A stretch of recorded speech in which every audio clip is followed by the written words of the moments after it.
right now we have Dr. Jeanette Carpenter and Dr. Michael Carpenter here to give us a talk. Jeanette is board certified in family practice, certification in plant-based nutrition with an undergraduate degree from William and Mary and a graduate degree from VCU. Dr. Michael Carpenter has a doctorate in physical therapy, works as an orthopedic physical therapist, and he has an undergraduate degree from William and Mary and a graduate degree from VCU as well. They are going to be talking about the benefits of a plant-based lifestyle, from assisting with a pantry overhaul to their peak performance program. They teach their clients how to build a foundation of wellness while monitoring and supporting their process along the way. If you're interested in building a better you, you're here for this presentation. So enjoy Dr. Jeanette and Michael Carpenter. Thank you. Can you guys hear me okay? Is this good? Okay. So again, my name is Jeanette Carpenter. I'm a family physician, local physician here in Richmond, and I'm here to talk to you about the secret to a youthful life, the secret to decreasing your risk of a lot of the diseases that are plaguing this nation, decreasing your risk of diabetes, high blood pressure, stroke, and heart disease. And those are the leading causes of death in this nation. And what I'm trying to do is explain to you guys that there's a real evidence-based medicine that changing over to a plant-based lifestyle actually decreases that risk. Right now, we have a lot of radiological equipment, medical advances that are just finding the smallest, minutest cancers, and we have surgeries that are removing those cancers. We have surgeries that are removing a clean vein from the leg and replacing a diseased vein from the heart, not 2, not 3, not 4, but even 5 vessels at a time. And yet those surgeries are not fixing the underlying problem. We have medications that, the pharmaceutical industry is a multi-billion-dollar industry, and these medications are not necessarily fixing the problem. They're lowering blood pressure, they're lowering cholesterol, they're lowering diabetes, but yet people are still dying from these diseases. And then there's 100,000 people every year that die just from medications alone, and we aren't really understanding why that is yet, and all of these people are dying, and we have a source, a reason that we can actually fix. So I'm going to talk to you about my issues in my past. 2 years ago, I had a baby, and I was about 25 pounds over my previous weight before I got pregnant. I had high blood pressure. It was treated with medication, and I had high cholesterol. I have had that my whole life, but at that point, it was over 300. And I was out to dinner with my friends, and I was sitting down with one of them who's been vegetarian forever, and she said, "I think you should go vegan. I'm going to do it, and I think you should do it too." And I was like, "Oh, I don't think I can do that. I don't even think I could go vegetarian, much less vegan." And my friend next to her said, "She can't do that. She likes meat too much." And I was like, you know what? I'm going to take that challenge. I am going to go vegan. Anybody can do anything they want for a short amount of time. And so I decided I was going to do it for 3 months. And I came home, came to Mike, and I said, "We're going to go vegan." And he was like, okay. So we picked a date the following week, and we decided from then on we weren't eating any meat, any dairy, and any eggs. And the first week was really hard. We had a lot of GI upset. We were really cranky, lots of fatigue. But after that week, we started to feel better. We started doing a lot of research about plant-based diets. We read a lot of books, watched documentaries, and we realized that it actually is a really healthy way to live. So after the 3 months, I went back to the doctor, and I had my levels checked. My weight was back down to my pre-pregnancy weight. My blood pressure was back to normal. I was off my medication, and my cholesterol had dropped 70 points in 3 months on no medication. So after that, of course, we had decided we were just going to continue this lifestyle because we knew it was a better lifestyle. And that's when we decided to also open our business so we could try to teach people that this is a healthier way to live. So I'm going to go through some of these chronic diseases and explain to you why a plant-based diet actually helps lower those risks. So the first one is cholesterol. We already know that mine dropped 70 points, which is about 25% drop. And a lot of the studies have even shown an up to 35% drop, which is a huge drop. And the statins, the drugs that we use for cholesterol, they don't drop the cholesterol that much. So the reason why plant-based diets drop your cholesterol is because there's no cholesterol in plants. None whatsoever. the only dietary source of cholesterol is animal products and processed foods. So if you eliminate animal products and processed foods, you therefore lower your cholesterol. Let's talk about high blood pressure. High blood pressure, a lot of the times, is related to sodium intake and salt. So we tell people eat less salt. But plant foods don't have much salt, just a small amount of salt unless you add salt. And so what you've noticed is if you eat more plants and decrease your animal products, decrease your processed foods, your blood pressure gets lowered. Also, your taste buds change. You start to feel like things taste better without a lot of added salt. We go out to restaurants now, and I would say half the time we think the food is too salty because our taste buds are more accustomed to fresher, more natural food that's not really highly processed, that's not fatty and not salty. So blood pressure lowering because of less sodium. Now let's talk about diabetes, right? Diabetes is a disease of nutrition. Type 2 diabetes comes from high amounts of sugar in our diets. So if we lower our sugars, increase our natural sugars from plants, we lower our insulin resistance, and we increase our or decrease our incidence of diabetes.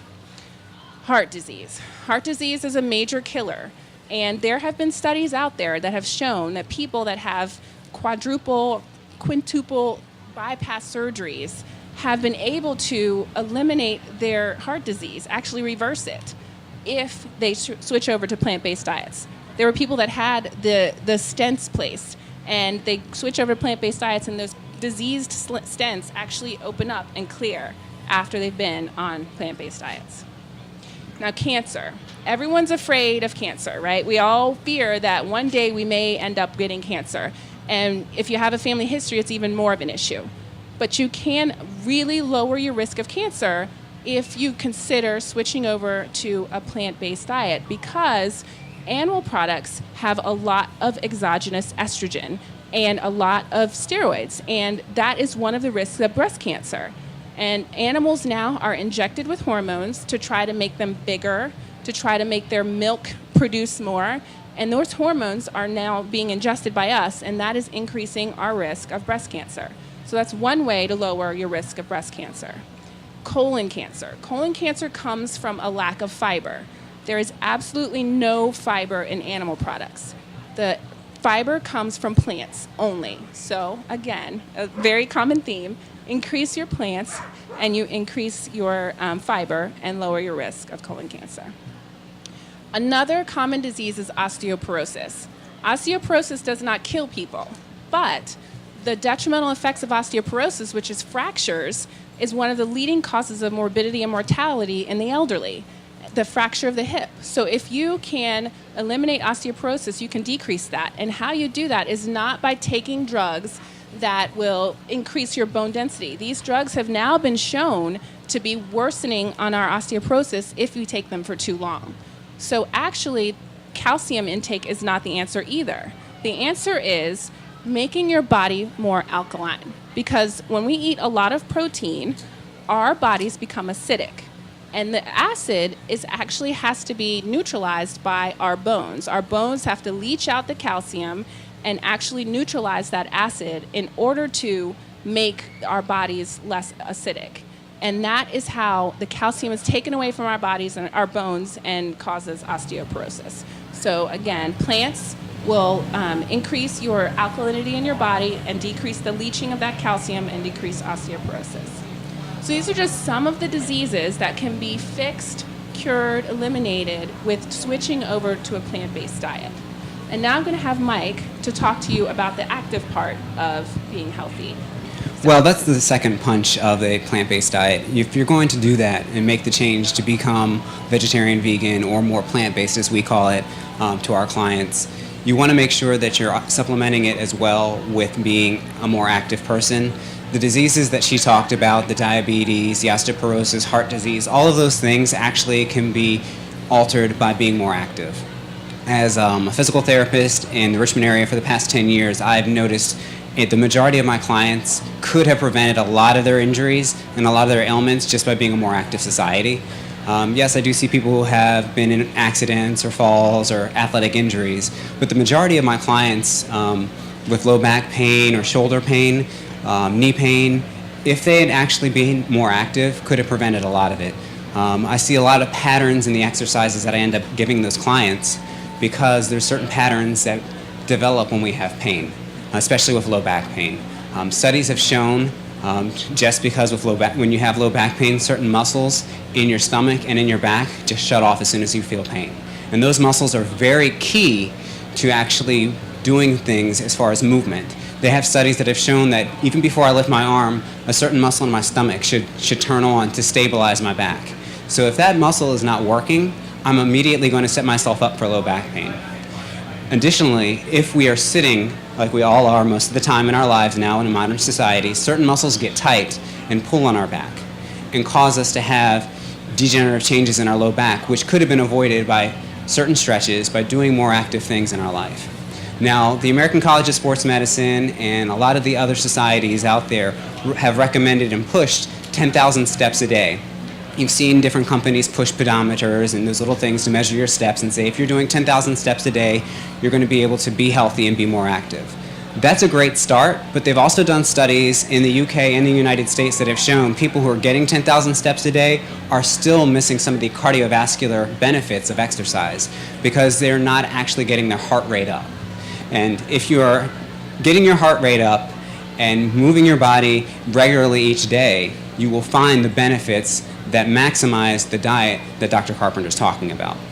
By doing that, you will decrease your incidence of osteoporosis, your incidence of cardiovascular disease, your incidence of certain cancers, your incidence of actually Alzheimer's as well. They've done studies that have shown that if you are more active and healthier in your middle age, you have decreased incidence of mental diseases as you age.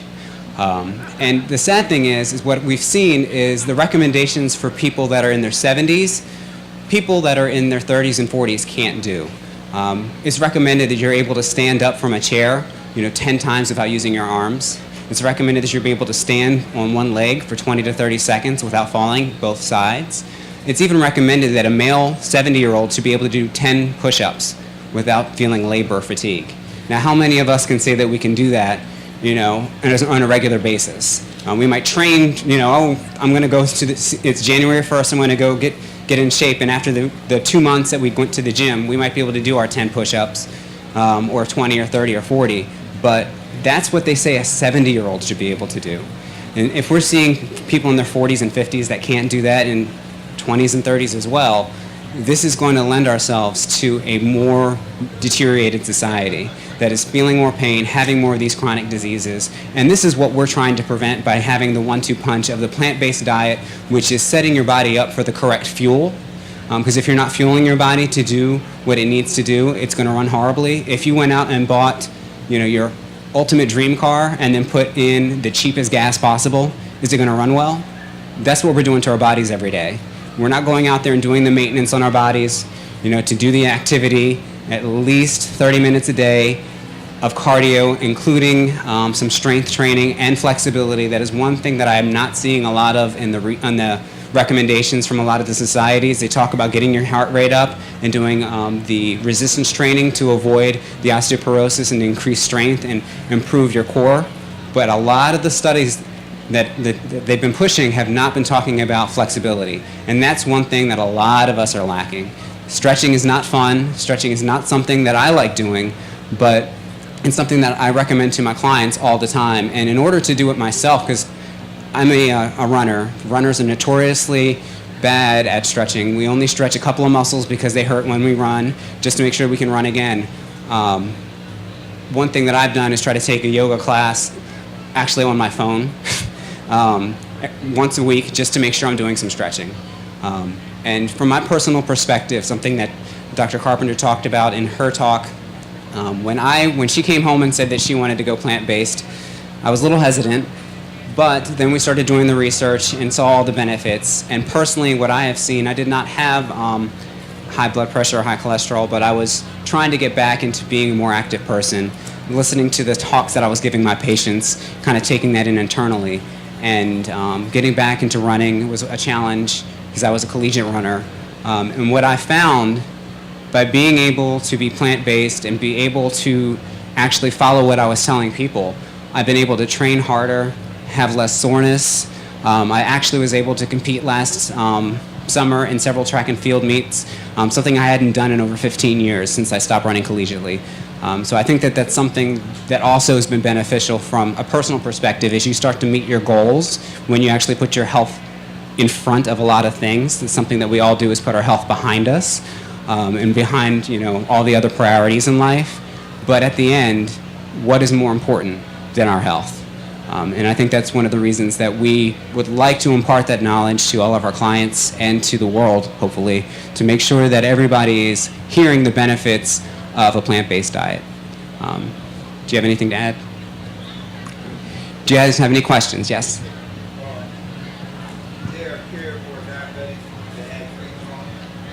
Say that one more Go time. ahead. Is there a cure for diabetic who has freeze joint? I'm sorry. Is there a cure for diabetic that has freeze joint? Frozen joints? Frozen shoulder. Frozen shoulder, yeah. Frozen shoulder is something actually that is pretty common in diabetics, also common in middle-aged women. For some reason, they have not realized that connection yet, but diabetes does wreak havoc on connective tissue and does tighten up joints. One thing that we have found, and I'm going to step on your plant-based stuff a little bit, one thing that they have found is with the acidity and alkalinity that she talked about, as you move towards a more alkaline diet, some of that inflammation that causes the joint to freeze will go away, and you should be able to move more freely without pain. The other thing is honestly to stretch a lot.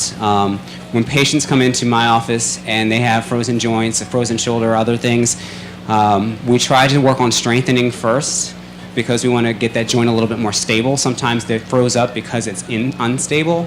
But I also tell them they're not going to like me for the first few weeks because I'm going to stretch them past where they want to be stretched. So unfortunately, there's not a great cure, but if you change your diet to a more alkaline diet by decreasing your animal products and working on some specific stretches, you should be able to unfreeze all those joints. Had surgery.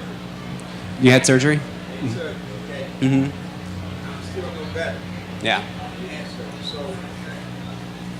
So you're telling me that my joints that have tissues on it is going to be a problem because they're not there, right?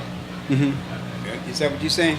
Repeat the last part? Okay, you saying the frozen joint is not because I have any protection around by the joints?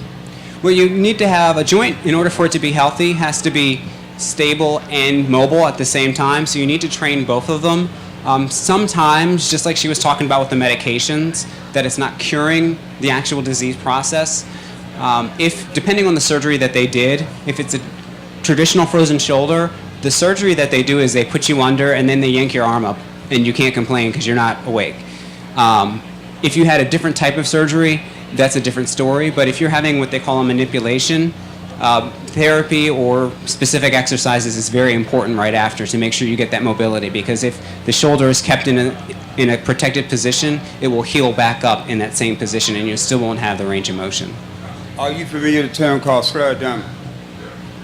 Scleroderma. Yes. I am. Yeah. Yes. All right, with scleroderma and the frozen joint be connected together because in scleroderma, all your tissues come away from your bones. Yes. And there's no cure for that, right? Yes. Yes. So There isn't a cure, but you can probably eliminate a lot of the inflammation and a lot of the pain from it if you. I'm the best candidate they have. I volunteer everything they have, to make sure. But my point is, even after surgery, okay, 10 months ago, I'm no better off 10 months ago than I am now. And I'm very athletic, run all that kind of good stuff. I can't do push-ups off the ground anymore. I can go off the wall. Mm-hmm. So is there a possibility for this to reverse itself and get better, or am I supposed to be like that for the rest of my life? You're more predisposed to having it for the rest of your life, but you should not accept being where you are. You should be able to work past that via exercise, therapeutic exercise is what we call it, and changing the diet to decrease the inflammation. So what's causing inflammation? Inflammation. No, what's causing the inflammation yet?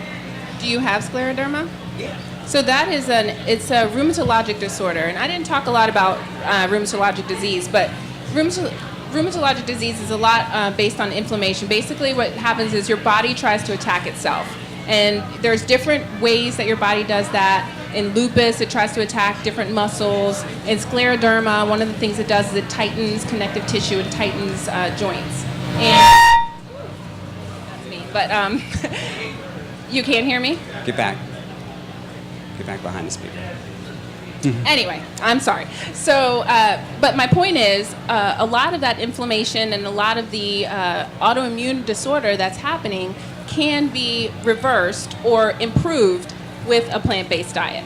And that includes really basically eliminating animal products altogether. No meat, no fish, no dairy, no chicken, no eggs, and eating mostly plants, fruits, vegetables, whole grains, nuts, and beans, and really eliminating processed foods.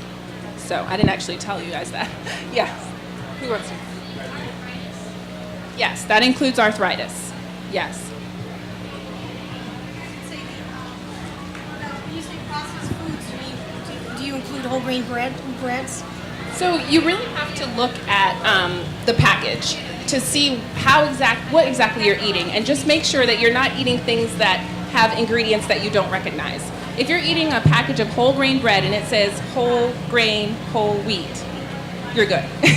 But if you're eating a package and it has an ingredients list that's thick, and there's some flavors and sweeteners and honey and other things that you don't necessarily know what they are, it's probably a good idea to stay away from those. Even if it says natural flavorings, they can hide things and call it natural flavorings. So you should recognize what is on the label. If you get a packet of, I'm thinking about the fruit cups, sometimes they'll have a bunch of random stuff in it, even though it's just a fruit cup. So why is all that stuff in there? Your body doesn't recognize that as food, and it may attack it and may increase the inflammation. And that's part of the reason that you have the inflammation, is because your body's trying to figure out what are you feeding it. And so it doesn't know what to attack and what to recognize as food. So yeah, even some of the natural foods. So, in a plant-based diet, are there combinations of plants, or are there combinations of foods that provide that are better than others at providing what you need, what your body needs, or is it just get a load of vegetables? Yes, there are different combinations, but typically, if somebody's moving. Pardon? Can you repeat the question? Oh, he was saying if there's more in a plant-based diet, is there specific combinations of food that can create more power or be more beneficial, or is it just moving to a plant-based diet by itself? There are different combinations of foods that are recommended depending on the person's disease process or what their goals are. But if you're moving from a standard American diet to a plant-based diet, or even 80% plant-based, just getting in all those fruits and vegetables and minimizing the processed food is going to make a major impact for you. For an example, with the processed foods, 90% of our sodium intake comes from processed foods. So when somebody tells you have high blood pressure, don't put the salt on the table anymore. That's only going to affect 10% of what you're taking in. So if you eliminate the processed foods and increase the plant-based foods, you're going to automatically give yourself a much healthier lifestyle and see a lot of these major improvements. Yes. Why would that first week of a vegan diet have caused GI upset? So that's a good. I think personally it was a detoxification. So I think our bodies have a lot in them. This is kind of gross, but our bodies have a lot in them. Our gut has a lot in it that it doesn't necessarily need, and that's a lot of the reason why people have a lot of constipation and other issues. I hope I'm not getting a lot of feedback. I feel like I am.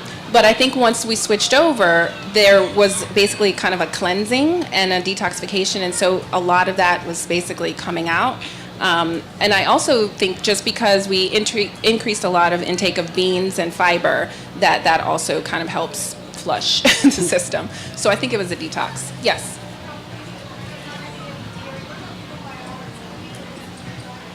So probiotics is basically just, she's asking about how do you get probiotics into your diet. It's just natural bacteria, and you really don't need yogurt and other things in order to get probiotics. You can get probiotics just by eating healthy plants. I mean, plants grow in the ground, and ground is where bacteria lives, and so you can get a lot of that just by eating those root vegetables.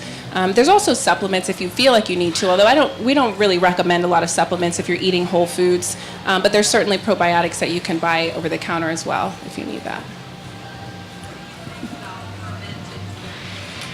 Fermented food?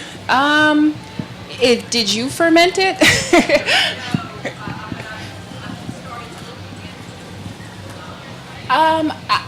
I don't have a problem with food as long as you know where it came from and that you've recognized the processing that it's gone through. So I think if you know who's fermented it and it's been safely done, I think there's nothing wrong with eating fruits and vegetables that way. Yeah. I'm sorry. I got it.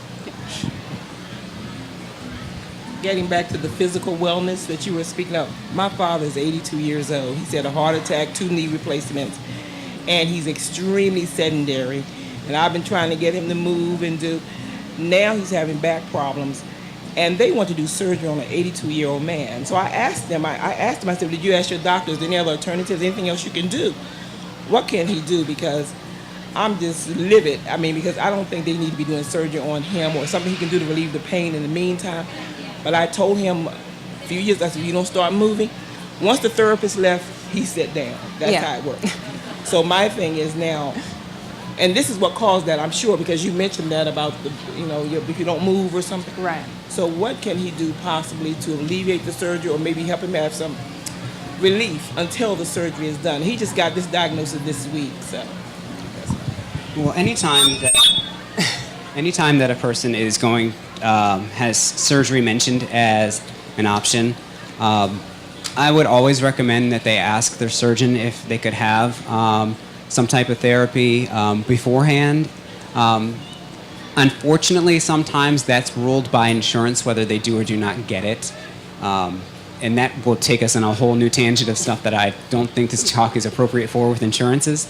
But what I would recommend is to talk to his primary care doctor about whether or not about a physical therapy or any type of modality that would be helpful previous to surgery, and talk to the doctor, the primary care doctor, about potentially using that as a goal to avoid the surgery altogether.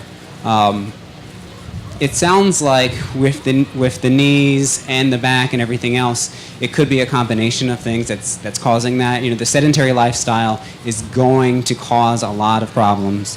When you mentioned the knees, it made me think about the fact that our joints actually get their nutrition by movement.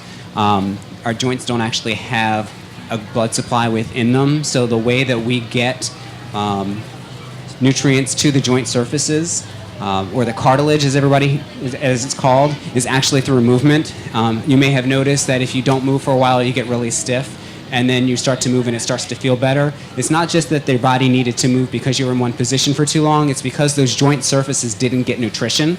And so that's part of the reason that he was probably had to get the knee replacements, because that also compounds the arthritis.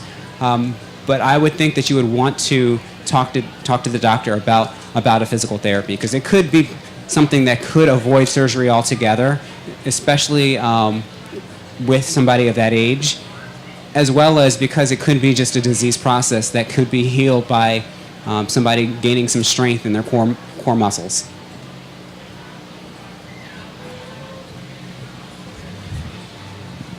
Severe reflux. How can you fix severe reflux? Can that be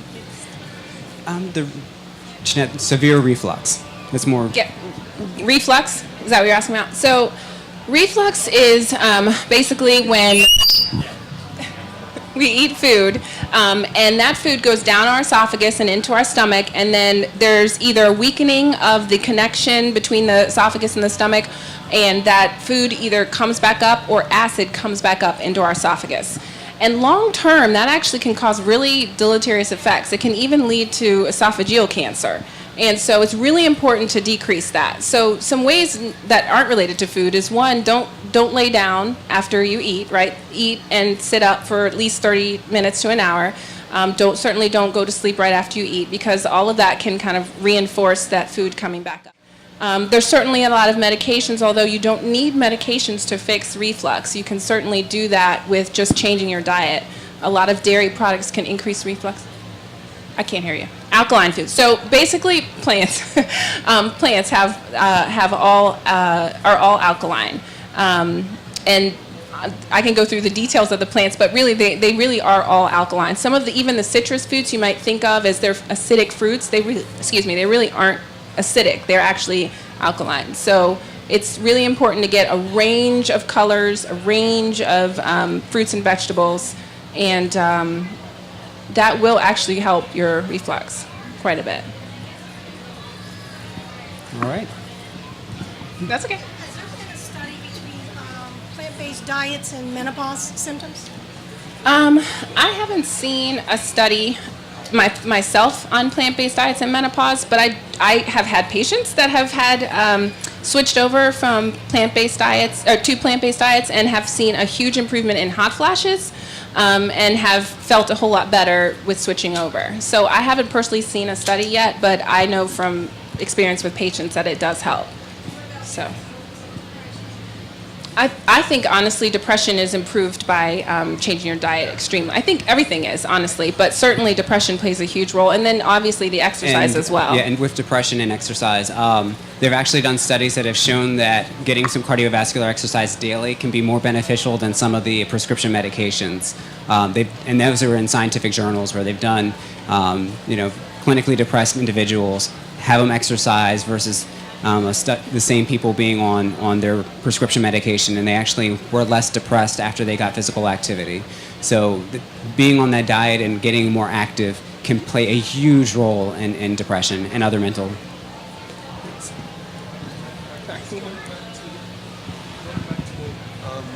Foods and the two specifics that you mentioned was stretching and calcium being leached from the body. Are there plants that will help you to stretch, and what are good sources of replacing calcium? Good sources of calcium. Green leafies are the best. You may have seen recently there's been a lot of push for kale because it has a lot of calcium in it. But most green leafy vegetables, and we're not talking about like the iceberg lettuce that's on the salads that everybody gets, but if you change the variety, you're getting Swiss chard, you're getting kale, you're getting greens, and other vegetable and other of the green leafies. If you eat a variety of those, they have a ton of calcium in them. So that's where I would go if you're looking for calcium specifically, would be the green leafies.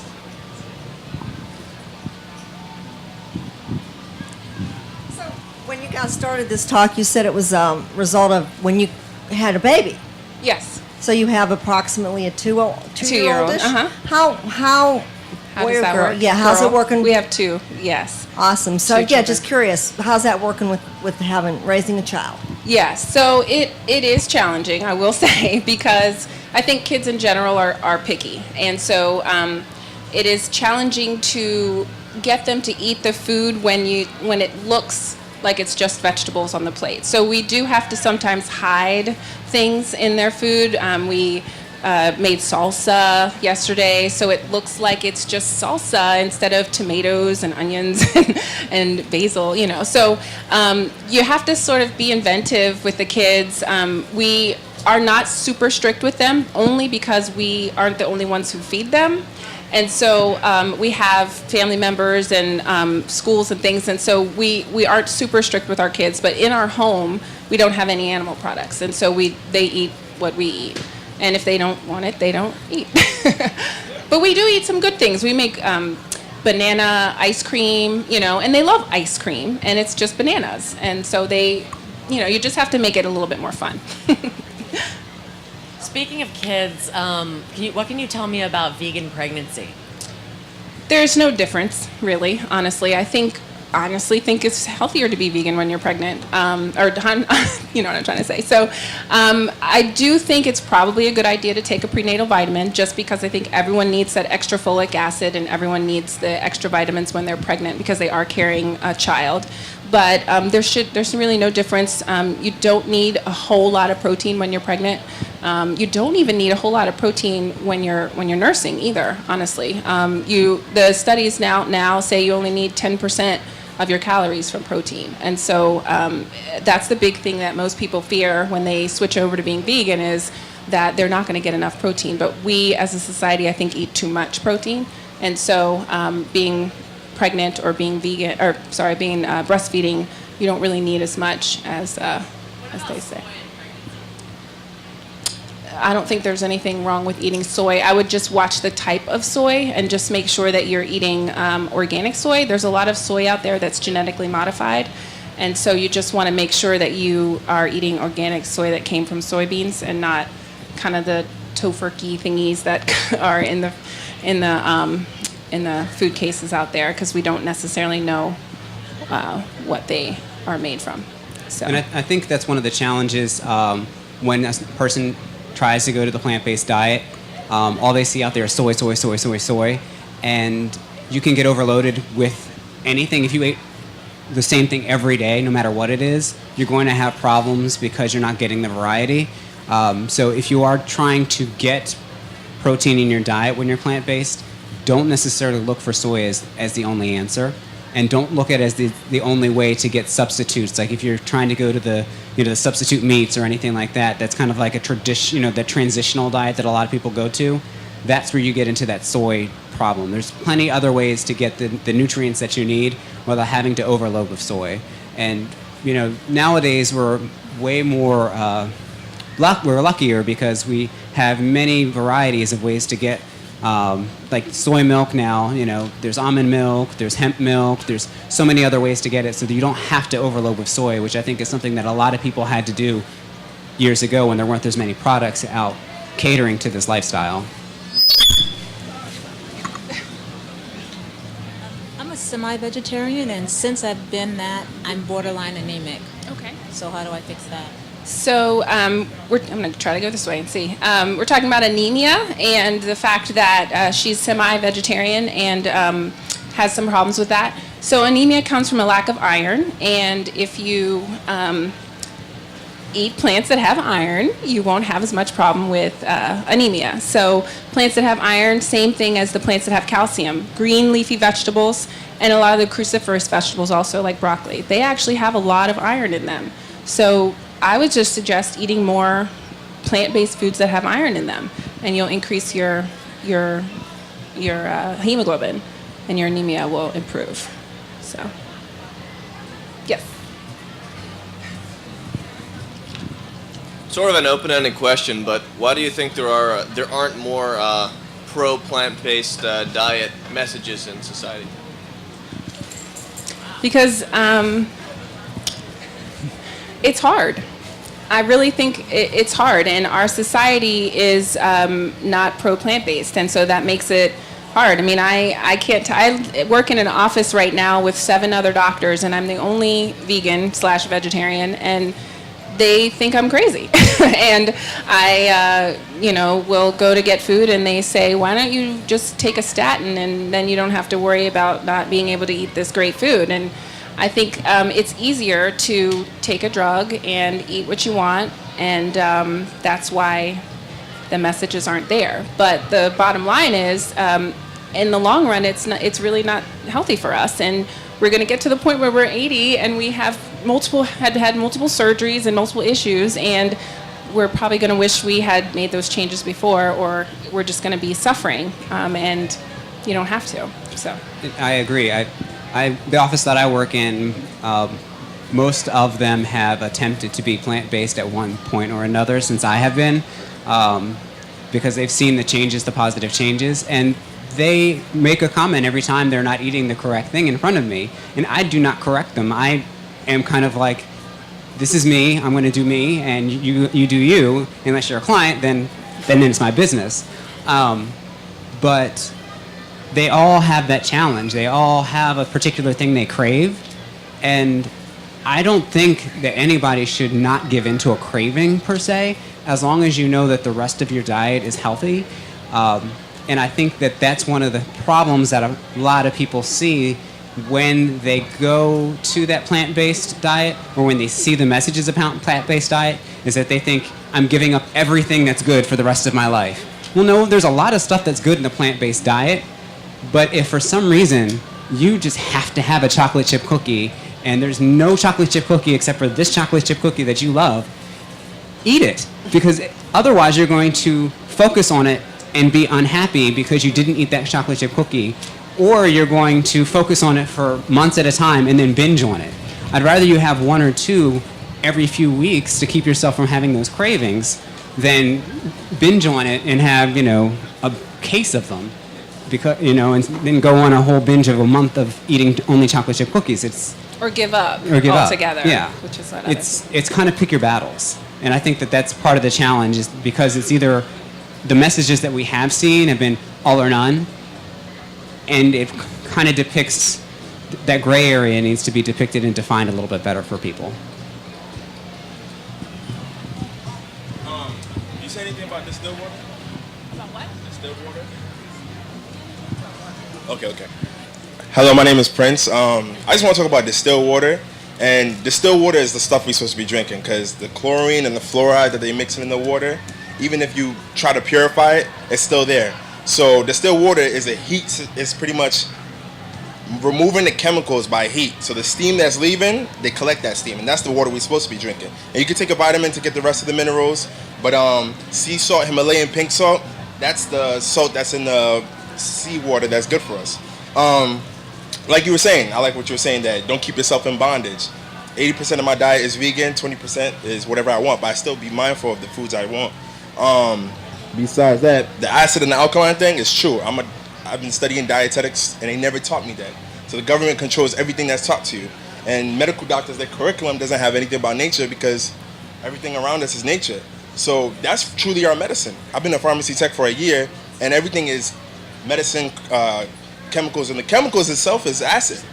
So when your body is at that acid level, you have acid and alkaline, and you take acidic medicine, it's not going to help you. So it's only nature that's going to help you, because even if you don't take alkaline foods, your body will eat at itself to bring you towards the alkaline level until you eat alkaline foods, which is just pretty much the foods that God put on earth. So it's pretty much body, mind, and spirit. So if you stress is a major cause for a lot of diseases as well. So, and breastfeeding is the best thing. Stop giving formula, breastfeeding. Like a message. I love your message. I also agree with that. Yes. He's right, though. We don't get taught anything about nutrition in medicine. It's really unfortunate. And I think that's another reason why the message isn't there, because nobody's doctors are telling them how to eat, unfortunately. Or maybe yours are, but I don't know many. We have another question coming up, I think. Anybody have one quickly? Yeah. Okay. I got cards up.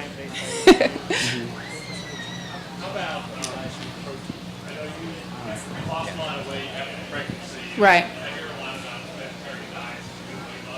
Right.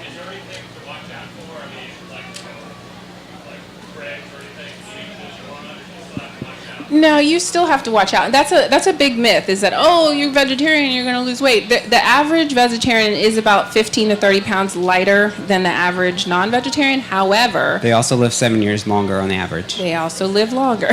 However, you do still have to watch what you eat, and that's why we mention a lot about processed food, because a lot of vegetarians will just eat nachos and they'll just say, oh, this is good for me, when it's really probably not. Just keep out for processed foods. If you can stick to whole foods, plants and fruits and vegetables, beans and nuts, you will highly, highly lose weight. Just try, if you need that processed food here and there, that's fine, but just try to limit that and you'll see a good improvement in your weight. Okay, and the question that we had was primarily about bodybuilding and how you can get that protein in. How much protein would you recommend typically in the plant-based diet? And their questions are kind of related as far as that's concerned. Okay. So I didn't know if you wanted to hit upon the protein real quick. Sure. So we were just talking about how you don't need as much protein, and the society tells us that we need a lot more than we do. If you're trying to build muscle, you probably could have more. But again, you can get those from beans. You can get them from vegetables. Broccoli has more protein per calorie than beef. Interesting. So 100 calories of broccoli and 100 calories of beef The broccoli has more protein. So my point is, you might have to eat more broccoli to get that protein, but you don't have to eat the meat to get protein. So and also being vegan or plant-based does not necessitate that you are not going to be able to continue to bodybuild. In Richmond, we actually have a couple that have a vegan bodybuilding studio. They compete against meat eaters and place quite well. We partner with them actually with some of the packages that we offer for personal training in our business, but they actually do supplement with more protein. They don't take the whey protein supplements that most traditional bodybuilders take. They actually take a hemp-based protein as their supplement. I actually take a pea protein after I run, which is a green pea protein powder that I take to supplement just after I run as kind of a shake to make sure that I'm getting all the nutrients in after a good training session. So that is something that you can do as well. I don't supplement a lot with it. I usually try to make my diet more protein based. A little bit more I tick it up when I'm really training hard for a race coming up or something like that. But that is a way that you can supplement as well, is to make sure you're not getting that dairy in, because dairy has a lot of acidity in it.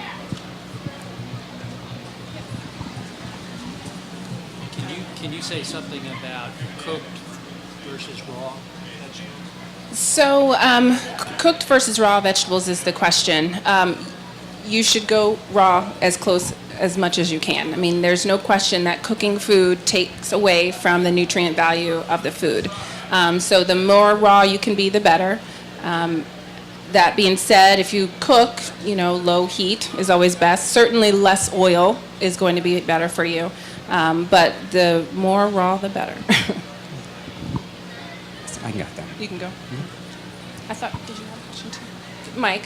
Yeah. He wanted to ask. Oh, sorry. I have a middle schooler who saw a Scared Straight video at school, and now she doesn't want to eat meat and everything, and that's new to the family, new to the house. Oh. We want Good to for embrace her. that, and my wife and I want to do it with her, but we just don't know what to do. So I mean, is there like somewhere that has like good information on getting started on how to do this? And can I no longer go to Walmart and Kroger's and shop? I mean, what do I do? Yeah. You know? Read. And there's a couple good movies out. I'm sure you guys know Forks Over Knives is a really good documentary to help when you're getting started. There's some good books. If you want to know more about like the reason why, there's good books like the China Study. If you just want like recipes and things, there's lots of stuff online. There's lots of good recipe books out there. I will tell you, I was very much like you 2 years ago. I was just kind of like, where do I start? And we just kind of took everything out of our house that wasn't good for us and threw it away.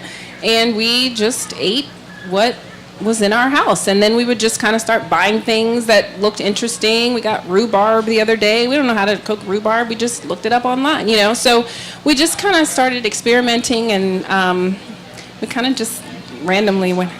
And as far as where do we shopping, shop? So Mike shops. I shop. So we actually do order most of our food on a co-op. It's a local-based co-op. But as far as the foods that we go to, stores that we go to, Sam's Club, Kroger, Martin's, wherever, a lot of them do have some good natural sections. They don't have everything, so sometimes we do have to go to different places to get some of the stuff. But, I mean, if you generally stay on the outside of the grocery store, if you walk the perimeter, you're going to get the good stuff. And they usually have a nice natural aisle to supplement with, some of the soy milk or the hemp milk or whatever the natural products are that you're looking for. So most of the stores around the area do have something for you. There's also Whole Foods and Trader Joe's in the area that have good foods, but most of the time we're going to the in Elwood Thompson, a local one. But most of the time, most of our food is from farmers markets, because I like to know where my food's coming from, and I like to meet who's making my food. So I feel like if the farmer's looking me in the eye and I'm talking to them, I might have a better chance of getting good food as opposed to buying from some random place where the food, I don't know where it's coming from. But there's many local places you can get good food that your middle schooler would approve of. What would be a good source of vitamin B12? B12. Nutritional yeast. It is so good, and it has got a lot of B12. Yeah. Also, all the different types of milks are supplemented with B12, like soy milk, almond milk, hemp milk. They're all supplemented with B12. And what was the other thing? Go ahead. I was going to say, I do know some people that do take a B12 supplement as well. We do not, and we have gotten ours tested several times, and we have had no difficulties. So that's something that, as long as you're taking in some of those fortified milks or getting the nutritional yeast and making sure that you're kind of being cognizant of it, then you should be okay. But if you do get tested with your just annual labs and it finds that it's low, then you may need to supplement. And they do have some supplements that are sublingual. You just put it underneath your tongue, so you don't even have to ingest it.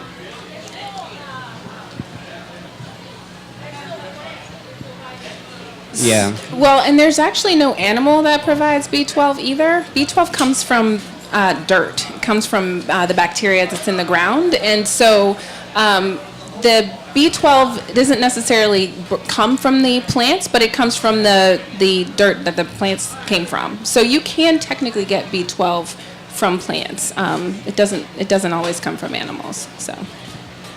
And I think that they're going to be shutting us down in a second. So, just wanted to say thank you guys for coming out to listen to us talk.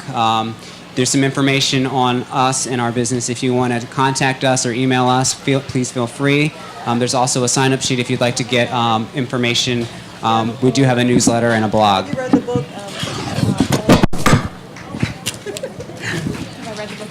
Thank you.